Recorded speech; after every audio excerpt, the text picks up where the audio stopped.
Good evening, everyone. Thank you so much for joining me in this 13th session of our series on Bhagavad Gita. In today's session, we shall be covering three distinct chapters all at once, chapter 15, 16 and 17.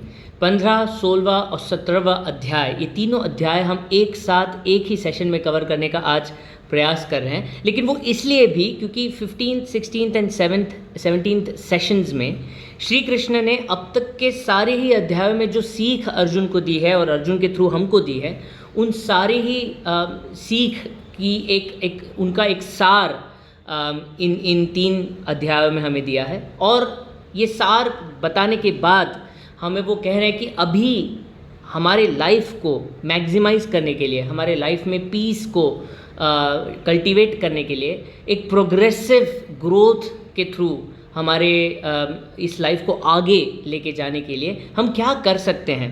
और वो बताते हैं कि how all of it is centred around those three distinct gunas, sattvaguna, rajoguna and tamoguna, and how is it that we can impact these gunas and how these gunas impact us, how there is this bi-directional relationship कि ये गुनाज हमको impact करते हैं और हम इन गुनाज को impact कर सकते हैं, और ये कैसे हमें अपने लाइफ को प्रोग्रेसिवली पीसफुल और हैप्पी बनाने के लिए काम आ सकते हैं। इसका ही एक सार ये तीनों चैप्टर्स में है। तो मैं इस एक घंटे में I will try and cover all these three chapters together, so bear with me. But before I do so, मैं चाहता हूँ कि कुछ मिनट हम पिछले सेशन की ओर चले। We discussed what we have covered in the previous session, which is very specifically the distinction between the wakeful state, the state of dreaming and state of deep sleep, deep slumber, right?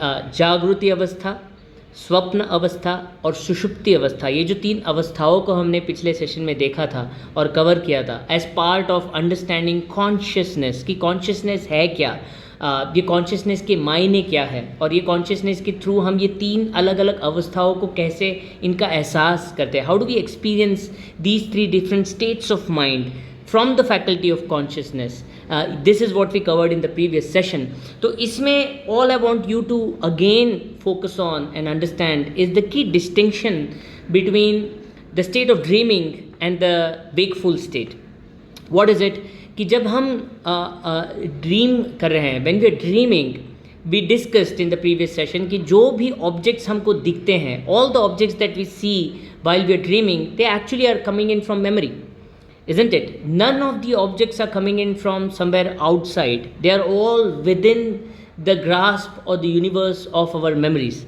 अब तक के life में हमने जो भी कुछ हमारे memory में डाला है, थ्रू आवर सेंसरी परसेप्शन, जो भी हमने देखा है, सुना है, सोचा है, समझा है, उसी का जो मेमोरी का एक एलिमेंट है, उसी का लेवरेज करके ये ऑब्जेक्ट्स नाम रूप लेके ड्रीम में आते हैं। सो अगर आपके सपने में अगर आप कोई स्नेक देख रहे हैं, अगर आप कोई घोड़ा देख रहे हैं, अगर कोई आदमी देख रहे हैं, कोई औरत देख रहे हैं, कोई बिल्डिंग देख रहे हैं, कोई पिक्चर देख रहे हैं, कोई फ्रेम देख रहे हैं, कोई सीनरी देख रहे हैं, whatever that you may see, whatever objects that you may see, alive objects or non-living objects, whatever that you see, they are all coming in from your memory.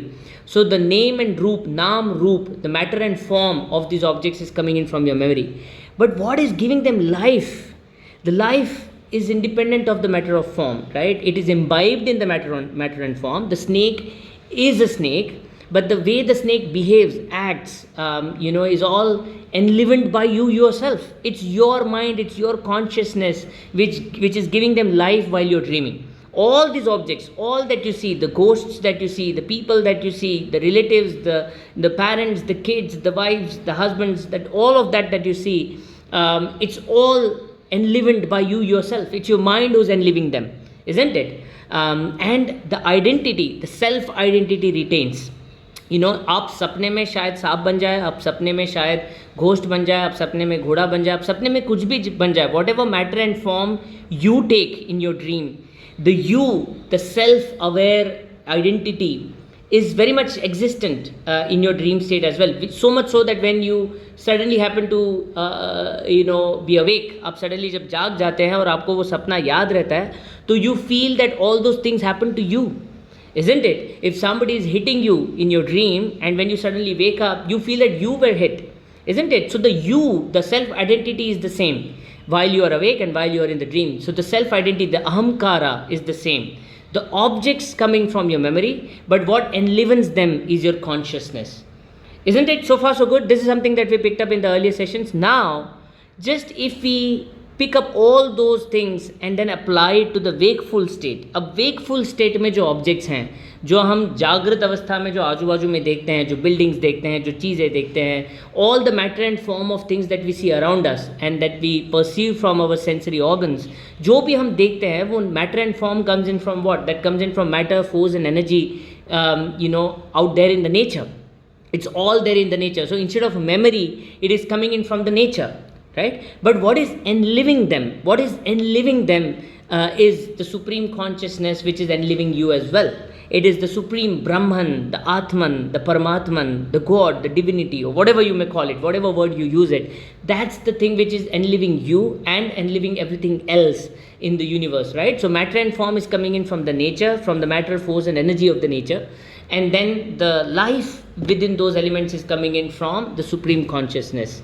Just the same way that the objects in your dream come in from your memory, the matter and form of those objects come in from your memory, and the life is coming in from your own mind and your consciousness, right? अब ये दो चीज़ों को आप इस तरह से देखोगे तो आप समझ पाओगे when we say कि how is the same supreme consciousness that's enliving you and that's enliving me. आपको जो लाइफ दे रहा है, आप सबको जो लाइफ दे रहा है, वो वही सुप्रीम कॉन्शियसनेस है जो मुझे भी लाइफ दे रही है, राइट? एंड वही सुप्रीम कॉन्शियसनेस है जो किसी एक डॉग को भी लाइफ दे रही है, एक फ्रॉग को भी लाइफ दे रही है, एक पीकॉक को भी लाइफ दे रही है, किसी को भी लाइफ दे रही है, राइट?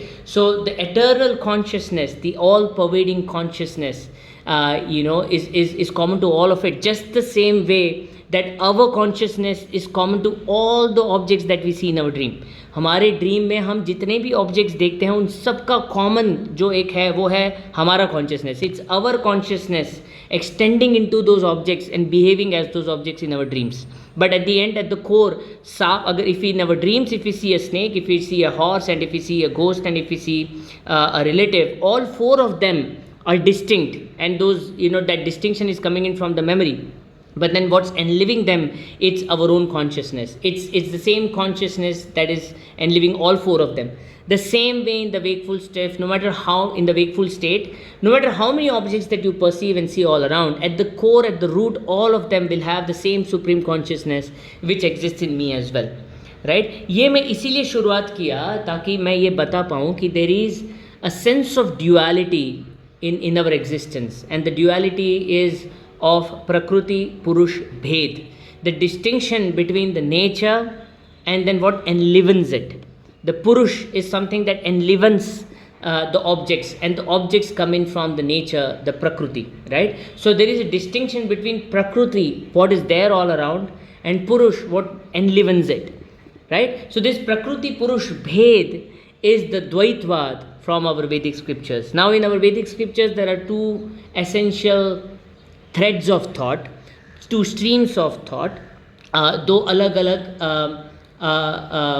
पाथ्स हैं, वे फॉरवर्ड्स हैं, जहाँ पे एक जो कहता है कि there is non duality, Advaita, कि जहाँ पे there is no difference between the Prakriti and the Purusha. At the core both of them have the same Brahman, the same supreme consciousness, and they are the same, right? But then there's Dvaitvad, which says that yes, at the core there might be the Brahman, but if you look at it, the Prakriti is distinct from the Purush. It's the Purush that enlivens the Prakriti, and these are two different things.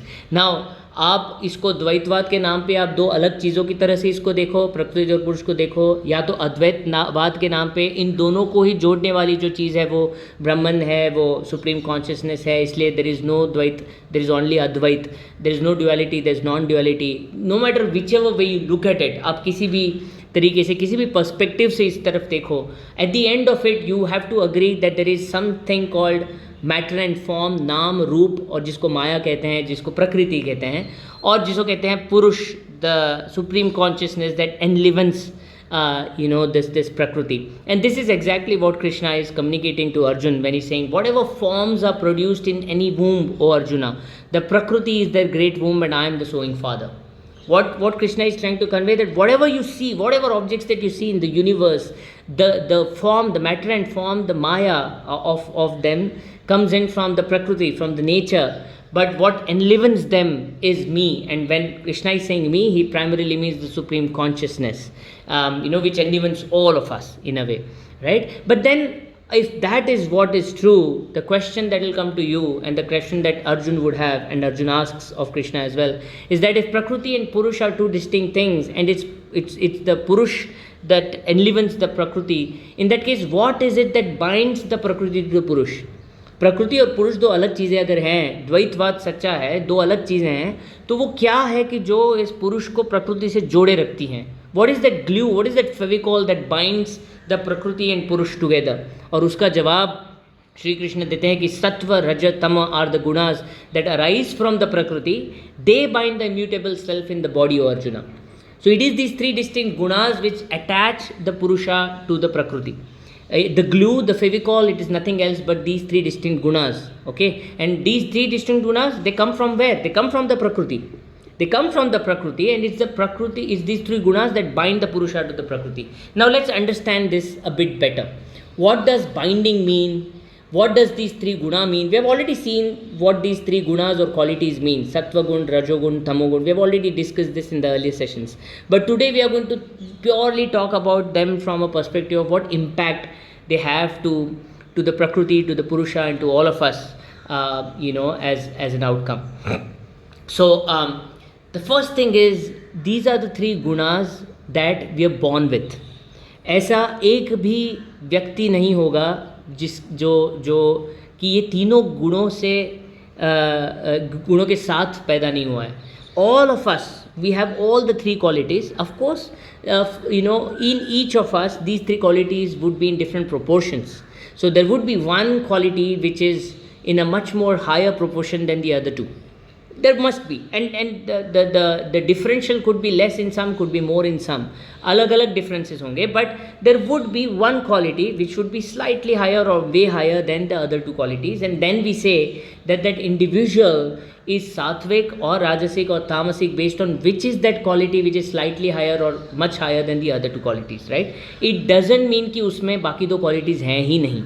Right, so this is one thing that I want us to be very clear. Ki when somebody says ki yaar, this individual is sattvic, it doesn't mean that he has only sattva guna and he does not have rajasic guna or tama guna. It just means that he or she has all the three gunas, all the three qualities, but it's just that sattvic quality is a bit more or slightly more or much higher than rajasic and tamasic qualities. Right, so there is one key thing. Okay, now these gunas, when Krishna says that they arise from the prakriti, what does it mean? See, when we are born, our matter and form comes in from where? It comes in from the genetic heritage, isn't it? The way my nose is, the way my eyes are, the way my hair is, the way my height is, all of it is primarily influenced by my genetics, by the features in terms of coming in from my mother's lineage or coming in from my father's lineage. मेरे पिता से या मेरे माता से मुझे जो एक genetic heritage मिला है, और पूरी फैमिली ट्री से, मेरे पिता को उनके पिता से मिला है या उनकी माताजी से मिला है, मेरे दादाजी को उनके पिताजी और उनकी माताजी से मिला है, right? So that's a family tree, the genealogical tree that goes up, and the genetics kind of trickle in from top to bottom in the hierarchy, and whatever I get as default, I get it from that genetic heritage. जो भी मुझे physically मुझे मिलता है by default, that default comes in from my genetic heritage, right? And that's where my default tendency could be of a very high metabolism, or could be of a very low metabolism, or could be of a medium metabolism, or it could be towards diabetes, or it could be towards cancer. So there could be some or other tendencies that have imbibed out of my family or genetic heritage. So that's one key thing. And the gunas, the three gunas that we are discussing about, the sattvic guna, the rajasic guna, the tamasic guna, that also comes in from the genetic heritage by in a partial term, right? So a lot of it actually comes in from this genetic heritage, and I'm by birth I'm given certain things. Now the essential question is, does it mean that you have to live with it as is? क्या इसका मतलब यह है कि आपको जो अभी पैदा होते ही आपको जो मिला है उसी के साथ आपको पूरी आपकी लाइफ गुजारनी है? तो नहीं. Because the simplest of example is your metabolism. It could be that you're born in a family, wherein your parents have been fat. There is a history of slow metabolism in your family, in the sense that pretty much everyone in your family has obesity as a key element of the lifestyle, of the way the physicality works. But does it mean कि मतलब आप भी obese होंगे? By default आप obese होंगे, yes, because you've got that same metabolism. But if you exercise, if you eat well, if you diet well, if you follow a healthy lifestyle, if you exercise the right way, you would be fitter. You would be certainly fitter than your family. And then if you procreate, your children would have a better metabolism than otherwise they would have had if you had not been this fitter. तो एक तो ना तो आप बस you're limited by what you have been delivered or given by default at birth. आपकी choice आपके पास है कि आप उसमें आप चेंज कर सकते हो. You can improve on it, you can better it, और you can make it worse. Maybe you're born in a family which has been extremely fit, which is the best of metabolism, best of physicality, but you have been lazy since your childhood. You have not been paying attention to your food, to your health. You have had a very unhealthy lifestyle, and that's why you're obese. Now if you are obese and now that you're going to procreate, you're going to pass on that trait to your children as well, right? So both progression and regression, आपको जो default qualities मिली है by birth, primarily I'm currently discussing the genetic heritage. It is a default tendency that you're born with, but it doesn't mean that this is what you will live with. The choice is yours. The default is given to you, but the choice is yours, and you can decide what you want to continue with and what you want to discontinue with, whether you want to improve on it or whether you want to kind of be regressive about it. It's all up to you. It's your choice. The same applies to your gunas as well. आपको by default कुछ gunas मिले हैं, partially from your genetic heritage. Partially मैं कह रहा हूँ because as we go along I'll discuss what other things influence the gunas that you're born with as well. Okay, see, if you just remember the earlier sessions where we have covered the physiology of humans as explained in the Vedic scriptures, there are 3 layers of our existence. The first layer is the supreme consciousness or Brahman, which is the Paramatman or the Atma, which enlivens us in the way that we are a living conscious human being, right? The second layer is the physical body that we have, the physical body that we have, that we use to live this life, right? And the third layer is jeev or soul. Jeev or soul is that third layer, which is basically an imprint of all the impulses, desires, wants, instincts that we have had in our life and that we are cultivating in our life, right? We are continually cultivating in our life. It's the imprint that we are leaving on our soul through the way that we are living. So that jeev is also a continuum. Now when we die, the physical body dies. If the heart stops, the brain is dead, the doctors declare there's no pulse, and the individual has died, right? Now if the individual dies, the Atman, the Paramatman is just what it is. It's supreme consciousness. It's common to all, and now it's no more reflecting in this dead body. But then the jeev, the Atman, the jeev, the soul is something which is now going to figure out another physical body which matches to the impulses and desires that it wants to fulfill, right? So ये जो जीव है, जो soul है, वो अब ऐसी body देखेगा कि जहाँ पे उसको उसकी इम्पल्सेस फुलफिल करने को मिलेंगे, and then it will pick up similar body, and then it will start living that impulse again, right? So that's the understanding of our physiology from the Vedic scriptures, explained very simply so, but it means कि just the way your genetics is impacted by your lifestyle, by the way you live, by the discipline you follow, by the rigor you follow, by the food you eat, by the exercises you do and all that, and that gets that gets transmitted to the next generation as well. The same way, the kind of mental, intellectual, emotional imprint that you leave on your jeev, on your soul, is also carried forward in terms of the next birth that you get, and that's the explanation of punarjanma, and we'll talk about it at length in the coming slides. But so far all you have to understand is that while the gunas come in from Prakriti, and they there is a partial element of genetic heritage impacting the default gunas that you're born with. At the same time, you need to understand that the jeev which is now passed down from one body to the other, that jeev, the imprint that the jeev has, the imprint of the impulses, the desires, the wishes that the jeev has from the previous birth, will have a bearing also on the gunas that you imbibe in the new birth.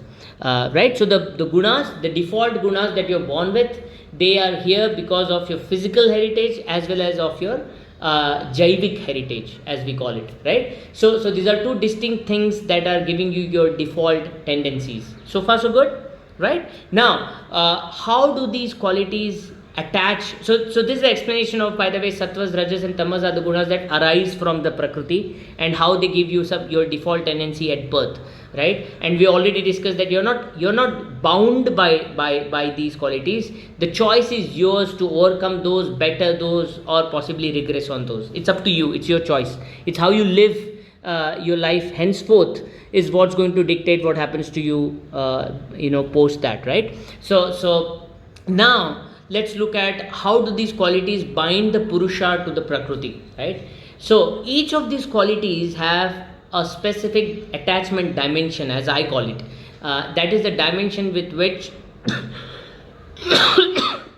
excuse me, this is the dimension through which the gunas attach the purusha to the prakriti. अभी attachment का मतलब क्या है? बहुत सारा deep meaning है इस attachment को लेके, but if I have to explain it very simply, the very fact that how many of us while we are living 24/7 our life, how many of us actually spend a minute, an hour, a few hours thinking and introspecting about why we live, what is consciousness, how are we the conscious beings that we are, what we should do, where am I going wrong, what more I should do, what's the purpose of my life, what should I do with my life, all of those things, right? How many of the times we think about it?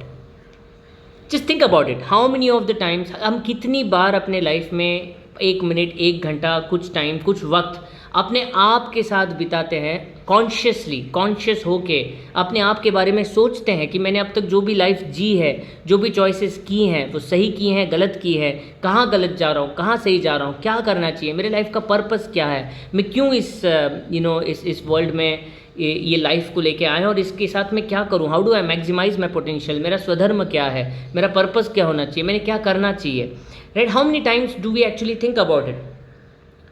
Hardly any time, right? Rather most of us possibly live our life and die without having thought about this even once, है ना? Because and why? Because we get engulfed in our life. हम हमारे life में कुछ चीज़ों की वजह से इतने अटैच्ड और एंग्रॉस्ड हो जाते हैं कि हमें वक्त ही नहीं मिलता ये सारी चीज़ों को सोचने के लिए. और वो एंग्रॉस्ड होना क्या है, so now either you are engrossed in pursuit of knowledge, because you are extremely curious, and all that you can think of when you're awake, when you wake up in the morning, is about, hey, I want to learn about this, I want to learn about that, I want to pick up on that, how does this happen, how does that happen, why can I do this, can I learn that as well, right? So it's always pursuit of knowledge and curiosity that keeps you going from 1 minute to another minute, 1 hour to another hour, 1 day to another day, 1 week to another week, 1 month to another 1 year to another year, right? And you kind of live your life fully engrossed in learning one thing from the other and being happy. Happiness और pleasure, इन दोनों को मैंने distinctly mention किया है. I've made a distinction between happiness and pleasure, and that essential distinction is this, that happiness is in the experience of it, and pleasure is in the conclusion of what you have done. Let me explain. Let's say if I say that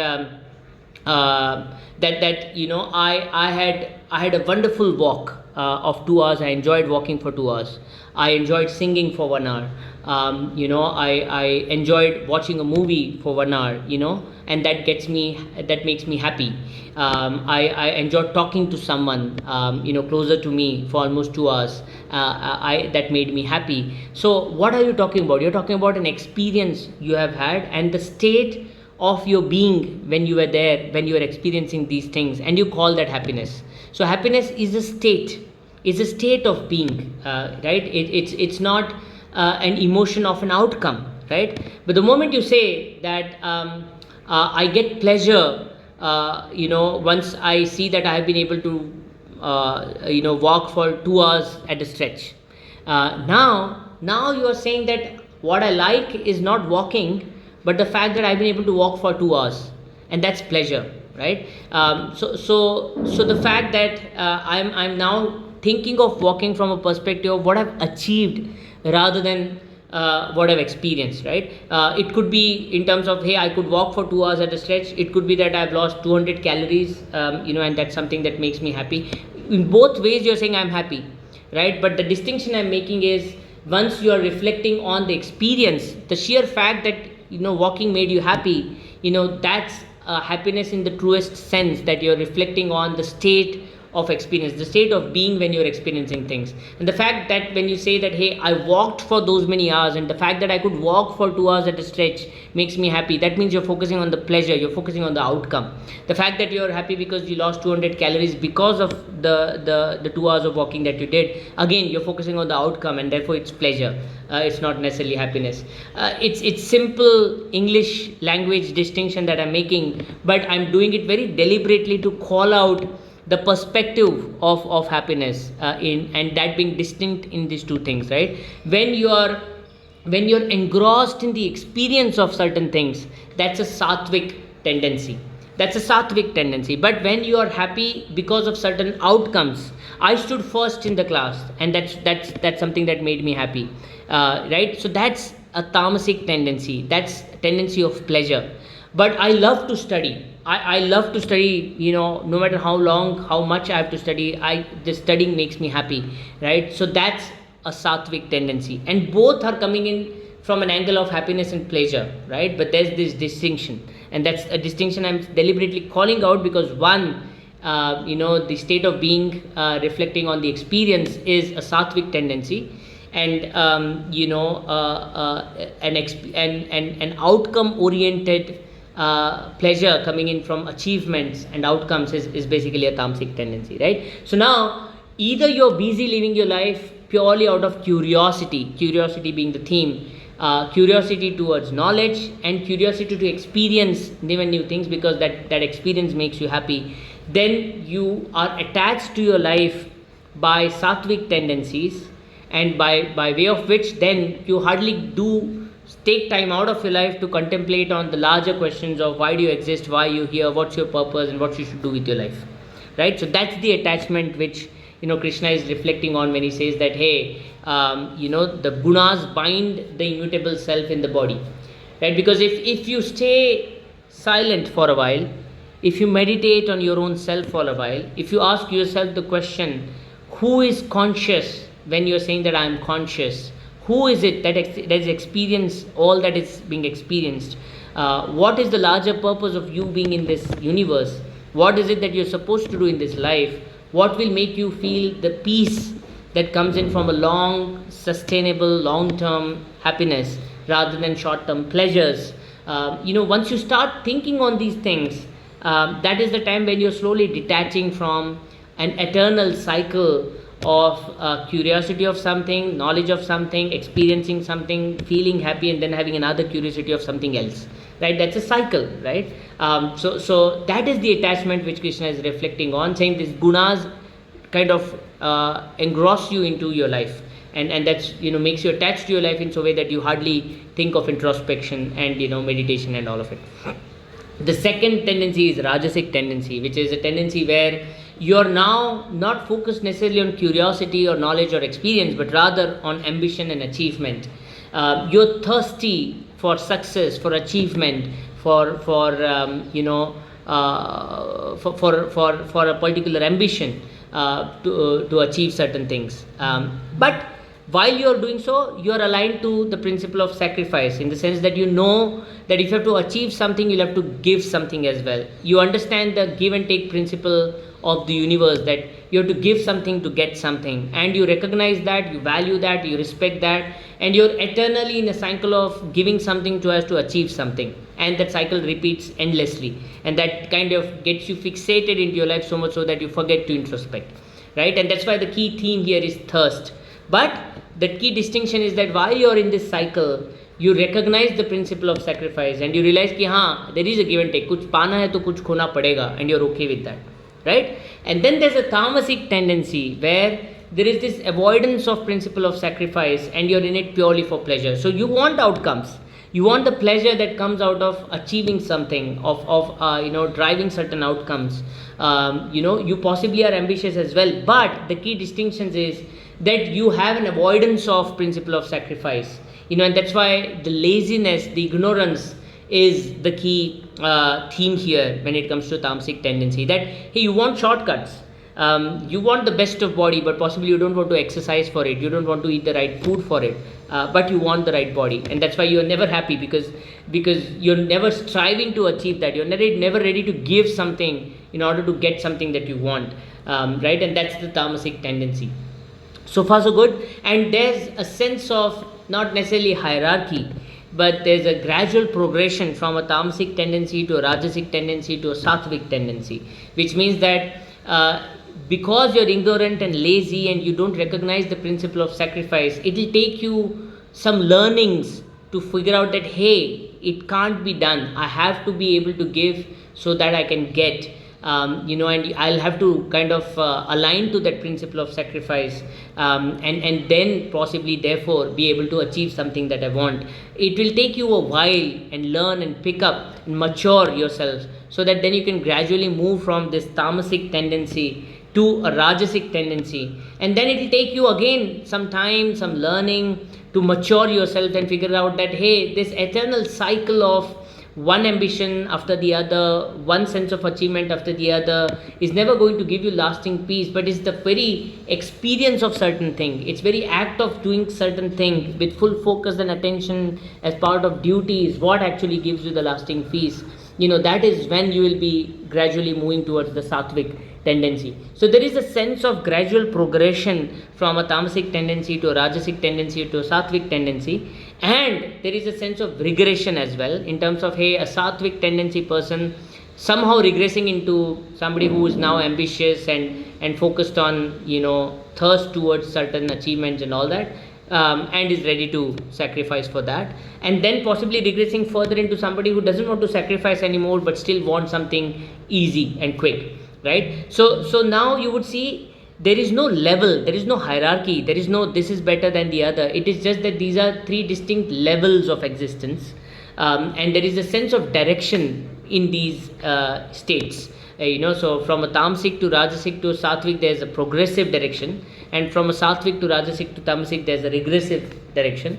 And our life in general, we live kind of moving between these stages. Sometimes you are tamasic, sometimes you are rajasic, sometimes you are sattvic, and we constantly move between these states eternally, so to say, right? Now, how do we judge and how do we know that we are progressing or we are regressing?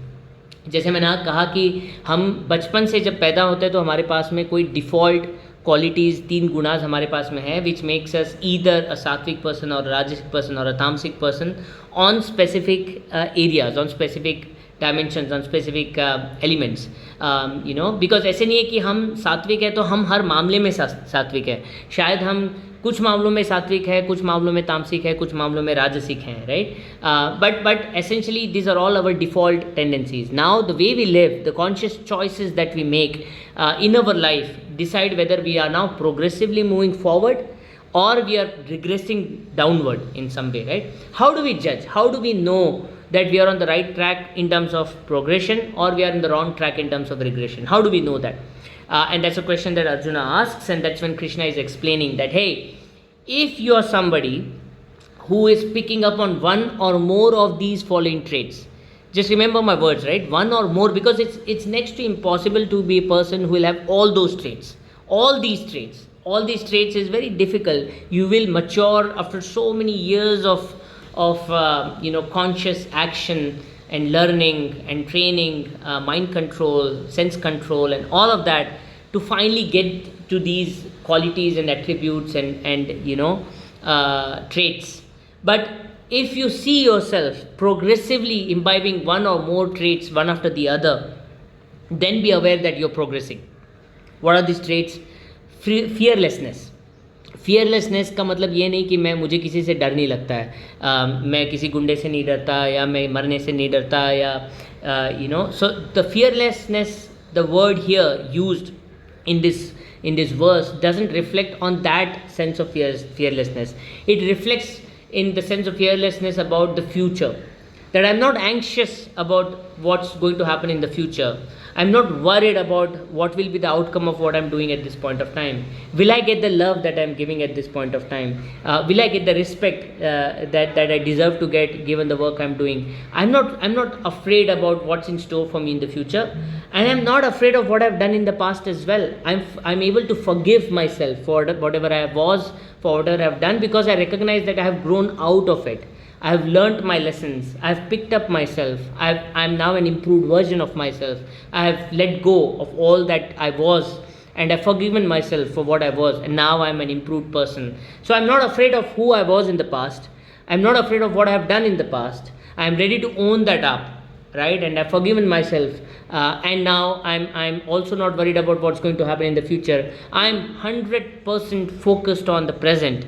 I'm giving it the best. For this very specific moment that I'm living right now, I'm giving it all. I'm giving my 100% to this moment, here and now. This is where I am, fully and completely focused and engrossed. That's the sense of fearlessness that Sri Krishna is talking about when he says this is that trait that you have to imbibe. Right? Are you somebody who is picking up this trait? Or are you somebody who's picking up the trait of purity of mind? Purity of mind means mind control. It means that you control the senses and tell the sensory organs to focus on the things that you want to, rather than the mind giving you all those sensory inputs and you getting swayed by it, right? So that's the sense of mind control. Devotion to the meditation on the knowledge of the self, swadharma analysis, understanding your own self, understanding your strengths and weaknesses, figuring out the right alignments, aligning to the right people, that's satsanga. Satsanga, sang, attachment to the truth. So realizing your own self and aligning to the right people, right organizations, right activities, right work, right food, that is satsang, right? And again, being focused on that is the trait. Alms giving, self-control, worship, study of Vedas, austerity, uprightness, non-injury, truth, freedom from anger, renunciation, right? Just pause the screen for a while and read all the things that you see on the screen. These are all the sum ups of all the positive traits that Krishna is saying are all the traits of progression. If you are picking up one trait after the other in your life, as you move along, as you move forward, that means that you are on the path of progression, right? And this could come in from introspection, from training, from learning, from hardships, from the challenges that you have to face in your life, and that gives you the learning that's necessary. But are you learning from it? And are you picking up these traits? And are you improving yourself? And if so, if you feel that all through the years that you have lived so far, you have been only picking up these and more traits, then be assured that you are on the path of progression. Right? You can just pause the screen, and I'm not going into these individual traits, because we have learnt about all these traits in the previous sessions. हमने पुराने sessions में ये सारे ही traits के बारे में at length बात की है. We have talked about the ladder of fall, how anger is a challenge. It's a negative trait to have. How renunciation is not about leaving everything and going into the forest. How renunciation is all about focusing on one thing at the exclusion of everything else. Brahmacharya, charya means living with, and the Brahma means the ultimate truth. So living with the ultimate truth is brahmacharya. It doesn't mean abstinence from sex, for example, right? So ये सारी चीज़ों के बारे में हमने पुराने sessions में बहुत डिटेल में बात की है, डिस्कशंस किए हैं. So इसके लिए I am not going in length. आप जस्ट स्क्रीन को पॉज करें for a minute. Read each and every trait individually. You will be able to recollect all that we have discussed in the previous sessions if you want to understand what those traits mean. And if you in your life feel that over the years, ये सारे सालों में, पुराने कुछ सालों में जो आप जी रहे हैं, आपने ये और ऐसे बहुत सारे नए नए ट्रेड्स अपने आप में इम्बाइब किए हैं, आप ऐसे ऐसे ट्रेड्स अपने आप में इम्बाइब करते जा रहे हैं, then be assured कि you are on the right track. Then be assured that you are on the path of progression, right?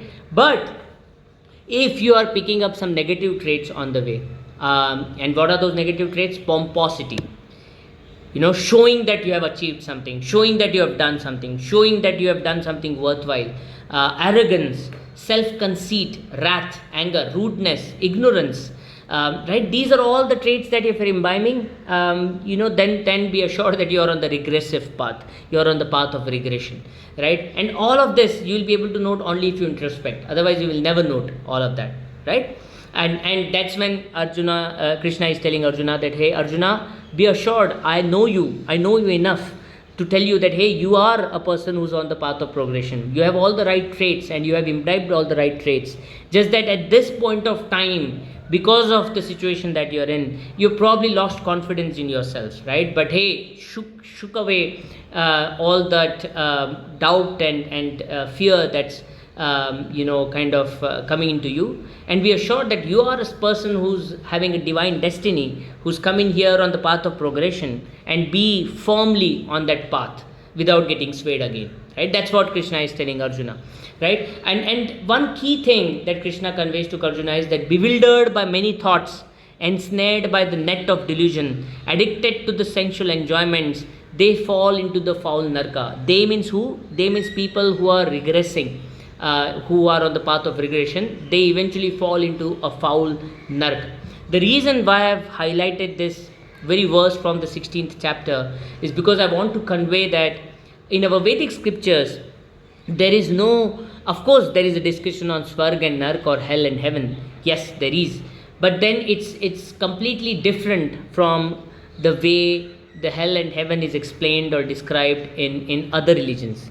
And the key distinction in the Vedic scriptures is that the hell and heaven is nothing different from the earth that we live in. It is just the situations that you end up in which make your life on earth hell or heaven, right? So नर्क स्वर्ग जो भी कुछ है वो यहीं है, इसी दुनिया में है, इसी लाइफ में है, और इसी लाइफ में हम सबको भुगतना है, और अगले कुछ लाइफ्स में भी हमको ये भुगतना है जब तक हम इस एटर्नल साइकिल से बाहर नहीं निकलते. So what does that Swarg and Nark mean? So it means that if you are on a path of progression, if you are path on forward movement, then you will eventually end up in lives which are progressively comfortable, which are progressively giving you the right default tendencies and situations and wherewithals, so that you continue your path on progression and mature yourself, learn from it, improve on it, right? And if you are constantly on a path of regression, you will face hell on this very earth, right? You might say ki you're still not able to understand it. Maybe I'll simplify it for you. Just think of it this way: if you have a healthy lifestyle, if you are having a lifestyle which says that, hey, you're regularly exercising for 1 hour, 2 hours a day, you're eating the right things, that means that you possibly higher chances are that you will be able to be less dependent or least dependent on others as you grow old. Right? But if you're not following the right diet, if you're not following the right lifestyle, if you're not following the right exercise routine and whatnot, you might end up in dependency very early in your old age life. Right? That you will be bedridden, you would need somebody to take you to the bathroom, for example, to take you on a walk, right? And then the life that you will have will be hell, because you might have enough and more resources with you. You might have dollars and dollars of money, but then you won't have the wherewithal to enjoy that. Right? So now what it depends on is the way of life that you have had in the past, and that's impacting your future. Right? The same way, all that Krishna is communicating through Bhagavad Gita, through the impact of Gunas, and through the choice, the free will that you have to work on those Gunas, either progressively or regressively, यही कहना चाह रहे कि heaven and hell, स्वर्ग और नर्क आपको यहीं भुगतना है. You will have to face it all here in this life itself. If you've done something wrong in the past, you will live a hell of a life. If you've done something good in the past, you will live a heaven of a life. All the good will come back to you. All the wrong will come back to you as well. Right? And you will have to face all the consequences of all the actions you have committed in the past. Right? And there is no way out of it. There is absolutely, even the good will come back to you. And the bad will come back to you as well. So there's no running away from this eternal cycle of give and take, of balancing, right? And hence, even the heaven and hell is what you will have to live in this earthly existence while you're here. So heaven and hell is not something beyond the earth. It is not some other surreal existence. It is on this earth itself. You will live a life which is heaven-like because of your progressive tendencies, or you will live a life which is hell-like because of your regressive tendencies. The choice is with you, right? And the other element which Krishna is also highlighting here is self-conceited, self-sufficient, possessed of the intoxication of wealth and pride. The people who are regressing, perform sacrifices in the name only, with ostentation and not according to the injunctions of the Shastras. So again, very specifically, our Vedic scriptures are the only scriptures which are communicating that following religious rituals, practices, yajnas, sacrifices, giving alms to people, for example, as an act as a good act, but out of ostentation, out of wealth and pride, out of the fact that, hey, I have money, so I'll give, right? And I'm doing something good. So it doesn't take away any sins from you, right? So those are the foolish people who think that now that they are performing certain ritualistic acts, righteous acts, just because they have the wherewithal and they have the wealth and the pride, intoxicated pride, that compels them to do so, it doesn't mean that that's going to give them any positive benefit, right? So Vedic scriptures are extremely against rituals for the sake of it. They are very specifically talking about heaven and hell as not something beyond the earth, but on this earth, here and now, here itself, right? And just a lateral note, our Vedic scriptures are the only scriptures which are extremely open and frank and honest in admitting that they don't know certain things, right? So unlike any other religious scripture, Vedic scriptures are the only scriptures which are very clear about communicating that it doesn't know what existed before the Big Bang, right? Because right now what we are discussing is a cycle of progression and regression and multiple births and punarjanma and all that, right? So it's very obvious that you might question and ask that where did it start? Vedic scriptures are very clear in admitting that, hey, we don't know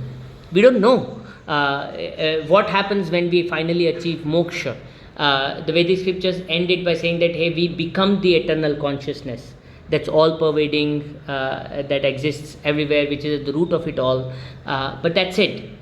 So what? It doesn't say anything, right? It does talk about the cycle of 311 trillion years of expansion of universe and then devolution of universe, and the cycle repeating itself multiple times.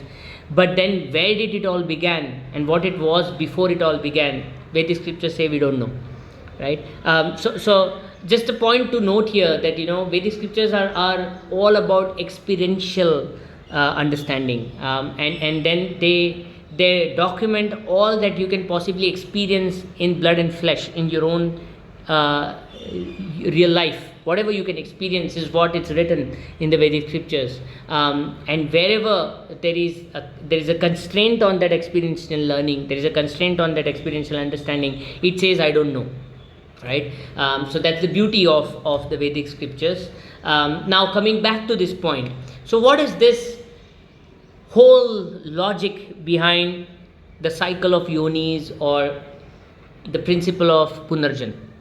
Now, as an atheist myself, as somebody who's extremely scientific in the worldview, extremely rational in the worldview, I myself don't believe in punarjan, because unless there is a fact, there is a proof submitted for validating the punarjanma, I'm not going to believe in it for the sake of it, right? Then why am I talking about it? Why am I translating Bhagavad Gita and talking about it from a rational perspective?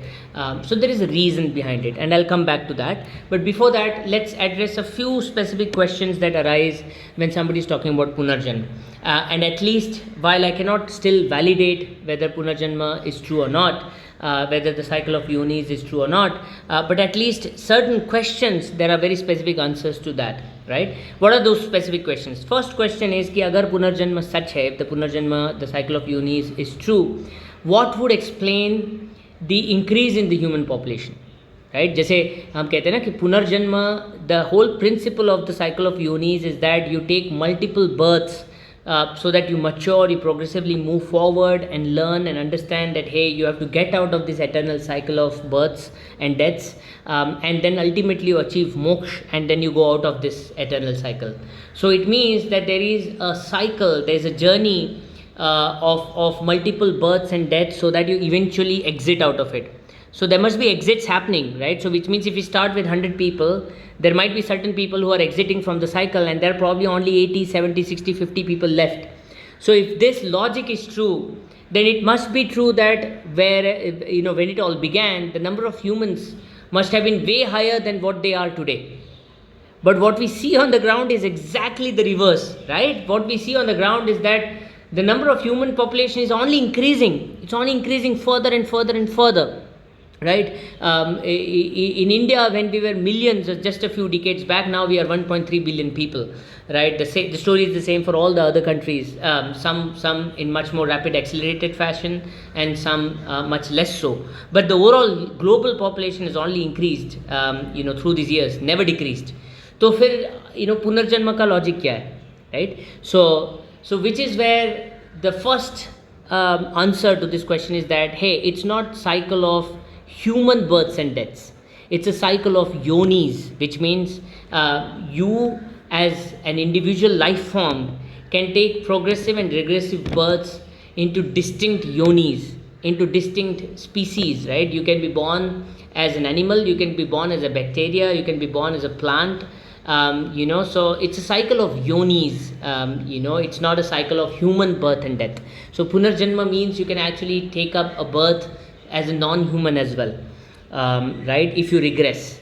So which means that the increase in population can be explained in multiple ways, in a way that one, there has been a progression overall on an aggregate level, whereby the overall life forms ending up in a human form has been higher as we have progressed through the years, and that's why you see the emergence of the human population so much so, right? In fact, that actually validates the very concept of cycle of yonis rather than oppose it in some way, right? There is a second way of looking at it as well. The second way of looking at it is that regression has had a slab element. What do I mean? That means that earlier, if I were to regress, I could regress from one species to other species. But now within the species, there is a sense of regression. Means what? Means that imagine two distinct individuals. One who's born on the street in a dustbin. Somebody just, as soon as the baby was born, they just dumped the baby into a dustbin. They didn't want to have that baby for whatever reasons, right? Now that baby, that individual is now living on the streets like an animal, right? Absolutely no recourse to morality, to ethics, to formal education, to sustenance. The entire day is all about sustenance, to get the next food, just like a street dog, right? And on the other side, there's an individual is born in a well-to-do upper middle class family, right parents giving him or her the right moral direction, ethical inputs, formal education, all the right resources available to take the life forward, right? Where sustenance is not an issue, the quality of life is actually an issue, and the progression is the key. Now, both of them, ये दोनों ही individuals को ये by birth जो default situations मिली हैं अलग अलग मिली हैं, right? और आप कह सकते हैं कि जो स्ट्रीट पे पैदा हुआ है वो चोरी करता है, he murders people, he rapes people and what not, right? But that's the kind of life he or she was born into. And the other person, he got the right situations, right circumstances, right support structures, to enable him or her to be progressively moving forward. Now in dono mein, what is the difference? Both of these are humans, isn't it? But then there's a huge differential when it comes to the quality of life. And hence you can say there's a slab within the human level of existence itself. Being born as a human, in a well-to-do luxurious family, versus being born as a human in a upper middle class family, poor family, born on the streets. Multiple situations, multiple layers, multiple slabs of existence, each with a different quality of life, and each with differential tendencies, and influences, directing the life in a particular way. Now the choice is still yours. A person who's born in a well-to-do family can be regressing, can be doing all the nasty things, and a person who's born on the streets quite possibly might be doing all the right things. The choice is still with the individual, but then the situations are drastically different, right? And that's something that's taken into account when it comes to the punarjanma. And punarjanma essentially is not a credit debit balance of act, right? It's not about how many sins you have committed and how many blessings you have to count for, how many good acts you have to count for. It's actually about, as a jeev, as a soul, what's the imprint that you're leaving that soul with while you die. So at the point of death, जब आपका आखिरी वक्त है, आप अब मरने वाले हैं, at any second from now you're going to die, at that stage, what's that imprint that you're leaving your soul with? What's the impulse, what's the instinct, what's the desire that you're leaving your soul with? And if that desire is of a progressive tendency, then you will progress towards a better life. And if at that point of time, if the tendency, the impulse, the instinct is of a regressive quality, you will go down. And it's a matter of habit. Agar pure life 24/7, if you've only thought about progressive things, towards the end when you die, you will think about the progressive things.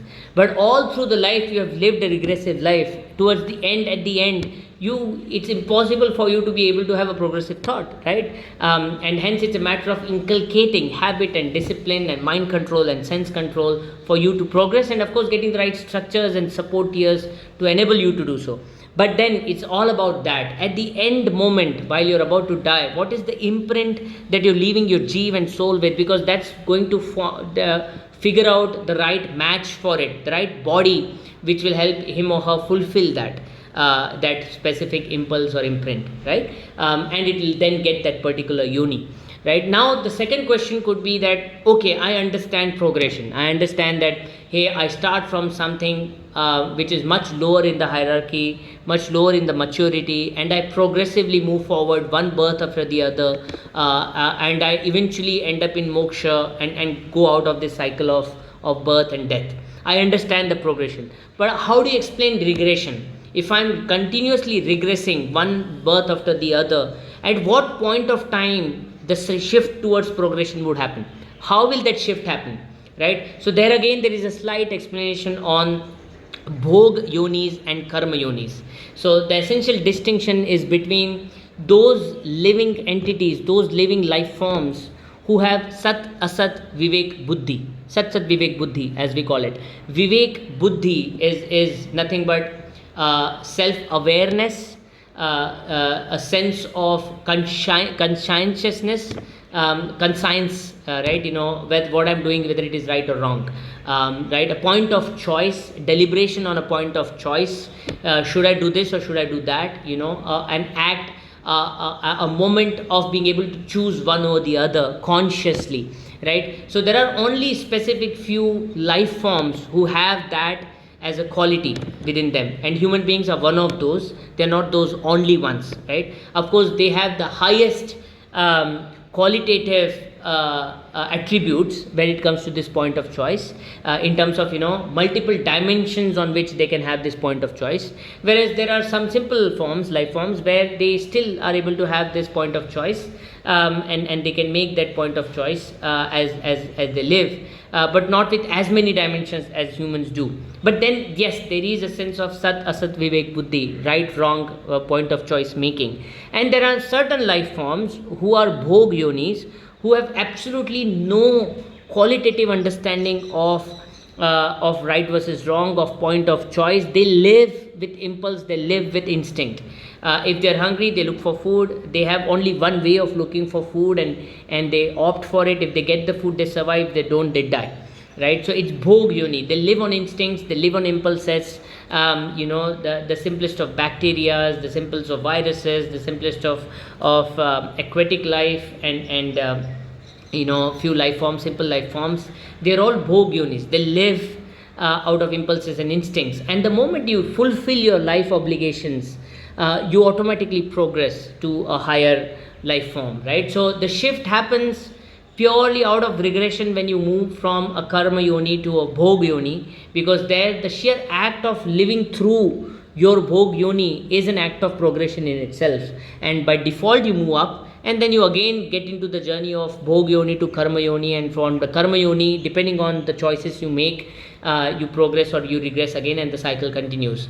So all that I'm trying to communicate here is, while I still do not necessarily believe in the validity of this, I can understand the logic and the rationale behind this argument of punarjanma, and the very simple fact that it's communicating to you that even if you don't believe in punarjanma, the very fact that the quality of life that you enjoy in this very specific life, forget about what happens when you die, but from the point of time when you were born to the point of time when you're going to die in future, till that entire time period, the quality of life in terms of permanence of peace and happiness and satisfaction that you will have as an experience for yourself, that itself depends on the progressive and regressive tendencies.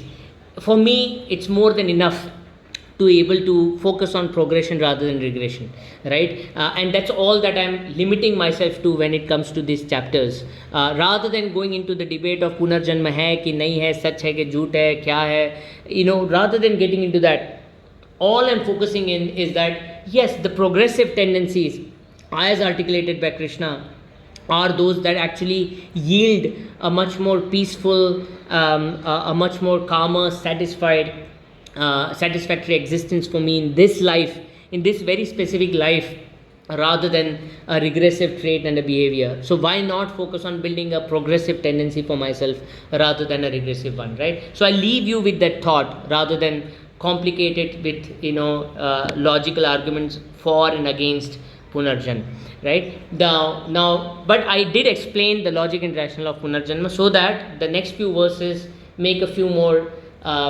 sensory arguments for you. So one is that I explained already, that fallen into demonic wombs in birth after birth, these deluded men not attaining me further sink down to the lowest level. So that's the path of regression. You move from a karma yoni to the bhog yoni, from the bhog yoni, out of sheer living through of the life, you slowly start progressing forward, and again the point of choice comes in, where your choice and actions decide whether you're progressing and regressing, and so on.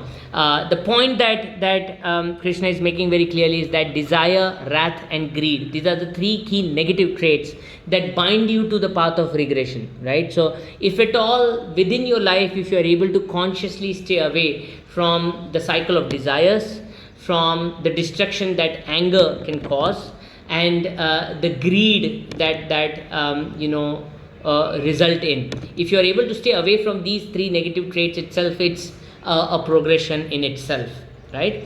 Now Arjuna is asking the question that, O Krishna, is the position or basis of those who live aside the injunction of the Shastra yet worship with faith, is it sattva, rajas or tamas? The question is very simple, that if there are individuals who are following the path of progression for the sake of it, thinking that, hey, because it's mentioned in the injunctions, that is in the Shastras, that Krishna is asking me to follow the path of progression, so I'll follow the path of progression, not because I want to, not because I like to, but because Krishna is asking me to do so I'll do it. So now, whether these people will benefit from progression, and whether that's a sattvic tendency or rajasic tendency or tamasic tendency, right? So this is where I'll sum up the essence of those three gunas and what it means, right? So before I get there, I'll just highlight a few specific points here. One, there is a sense of bidirectionality to the gunas and the impacts that they have, which means that if you are of certain tendencies, it means that you are of a particular guna. It means that you are a sattvic guna, you have a higher tamasic guna or rajasic guna. But at the same time, if you are consciously enacting certain tendencies, then you are able to change your gunas as well. दोनों तरफ से काम करता है. अगर आप सात्विक है तो आप शायद कुछ स्पेसिफिक बिहेवियर डिस्प्ले करेंगे, लेकिन आपने अगर को अपने बिहेवियर को चेंज किया तो आप वो सात्विक गुना भी होंगे. तो कृष्णा का, अर्जुन का जो सवाल है कि जस्ट बिकॉज मैं कृष्णा को मानता हूँ, मेरा पूरा भक्ति है कृष्णा के ऊपर, और कृष्णा मुझे कह रहे हैं कि मैं प्रोग्रेशन करूँ, तो मैं इसीलिए प्रोग्रेशन कर रहा हूँ, इसके लिए नहीं कि मुझे ये करना है. Even then the sheer fact that you're changing your behavior impacts the gunas that you have, and that automatically sets you on the path of progression. So maybe it starts with a deliberate push, then it happens a conscious push, then it happens a proactive push, and that's a maturity transgression, right? एक तरीके से automatically you move into a proactive path, out of a forceful way forward, right? So even that is okay, even that is good. So that's the explanation for what Arjuna is asking, and this is a quick summary of what each of these gunas mean when it comes to the tendencies that one behaves, right? So I have kind of articulated the distinctions between gunas based on certain dimensions. The first dimension is the dimension of worship. What do I mean by that? अगर आपको समझना है, अगर आपको जानना है कि मैं खुद, हम खुद या सामने वाला कोई इंसान ये सात्विक है कि राजसिक है या तामसिक है, तो आप कैसे पहचानोगे, अपने आप को कैसे पहचानोगे और सामने वाले को भी कैसे पहचानोगे? तो उसके लिए this mapping is very useful. If you ask someone और इफ़ यू आस्क योरसेल्फ कि who do you idolise, you know, what kind of things and person do you idolize?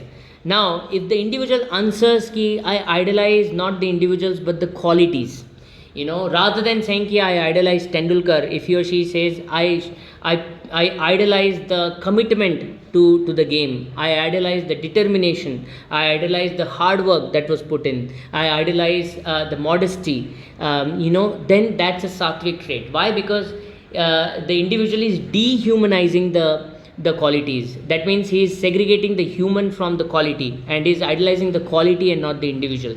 That's the highest you know, quality to have. The rajasic quality will be to idolize the individual. That, you know, the answer to the question would be I idolize Tendulkar, I idolize Dravid, I idolize Narendra Modi, I idolize Indira Gandhi or whatever, right? So it will be individuals. And tamasic will be the individual who will idolize the outcomes. I idolize the, you know, hundreds of centuries that Tendulkar has achieved in his professional career, right? I idolize the power and the control that Narendra Modi and Indira Gandhi have, you know, as the leaders of the country. You know, so when an individual is idolizing the outcomes, you know, that's a tamasic tendency, right? Now what I'm trying to explain here is that yes, if you are tamasic, you will be naturally inclined to idolize outcomes. If you are rajasic, you are naturally inclined to idolize individuals. If you are sattvic, you are naturally inclined to idolize or worship qualities, right? But if you are tamasic and you're naturally inclined to idolize outcomes, but if you consciously and deliberately train yourself to idolize qualities, to focus on qualities and not individuals, you can move to be sattvic. You know, you will eventually become sattvic by the sheer effort of imbibing the quality of focus on qualities and rather than individual, right? And the same way, if you are by default naturally inclined to focus on qualities, but you know, force yourself to focus on outcomes, you will regress into tamasic quality, right? So both directions are at play. Your natural inclination is at play, and what you do with it and how you act on it impacts the natural inclination as well. So it's a cycle, right? And that cycle decides whether you progress or regress, isn't it? This is not just worship from a positive angle, it is also from the angle of the way of life. So rather than focusing on an individual in terms of what he or she has done, so even if somebody who's done nothing, who has had no outcomes, if he or she has certain positive qualities, I learn from it. I'll pick the best in individuals. For example, if I'm a sattvic individual, right? And if I'm a tamasic individual, no matter how good the person is, I'll already look into what has been the outcome. You know, otherwise, you know, that individual is nothing for me. You know, if I'm tamasic. So that's one way of looking at how you are and how you want to be, how you should be, right? And all the qualities mentioned in the sattvic column are the qualities one should aspire to have, right? Even the way the food is consumed impacts the natural inclination that you have. If you are eating a food which is you know, which is nutritious, which is freshly cooked, which is served in the right manner at the right time, which is not too hot or too sweet, which is moderate in taste, you know, and which has all the right flavors, you know, that's a sattvic you know, diet. A rajasic diet is something which is bitter, sour, salty, extremely hot, pungent, those are the foods which create a rajasic diet. And a tamasic diet is something which is, I'll eat something even if it is stale, if it is undercooked, overcooked, it may not be at the right time, without the right nutrition, purely out of how it looks rather than how it actually tastes or what nutritious value it has, then it's a tamasic diet. Okay, so even the food you eat has a bearing on how you are and what natural inclinations and tendencies you build. Your motivation is different. So if you're a sattvic person, you're motivated by a sense of duty, by a sense of responsibility, by a sense of accountability. If you're a rajasic individual, you're motivated by outcomes. If you're a tamasic individual, you're motivated by impulses, by emotions, by sentiments. The austerity of mind, body and speech, the way you use your mind, the way you use your speech, the way you use your body will be different based on what kind of a person you are. So if you're a sattvic person, all that you will use your body, mind and capabilities and strengths and speech will be for the maximization of your own potential, to maximize your own potential, but at the same time in order to finally achieve the larger good for the most. Right? If you are a rajasic person, all that you will use it for achievement, for respect, for praise, right? And if you're a tamasic person, it will be purely to fulfill your desires and attachments and emotions, right? And so on. So as an individual, one should therefore be consciously focused on the right behaviors which will impact your right tendencies, and then it will become a self-fulfilling positive loop, right? But if you are focused on the wrong behavior will push the negative tendencies. The negative tendencies will again fuel the wrong behavior, and then you will regress. Now it is up to you to figure out what kind of path you want to take for yourself, a progressive path or a regressive path, and that will decide the quality of life you enjoy and the permanence of peace and happiness and satisfaction that you experience as you live this life, irrespective of whether there's life after death, whether there's rebirth after death, and whether there is punarjanma or not. Even in this very specific life, the quality of life that you enjoy will depend on what kind of gunas and qualities that you imbibe in yourself with, what kind of behaviors you consciously train yourself to imbibe and act on, and then therefore the default tendencies that you build in yourself. Right? With that, I end this session. Thank you so much for your time. In the next session, we'll close in with the last chapter, the 18th chapter, and I look forward to do so in the coming weekend. Thank you and have a great week ahead. Cheers. Thanks. Bye.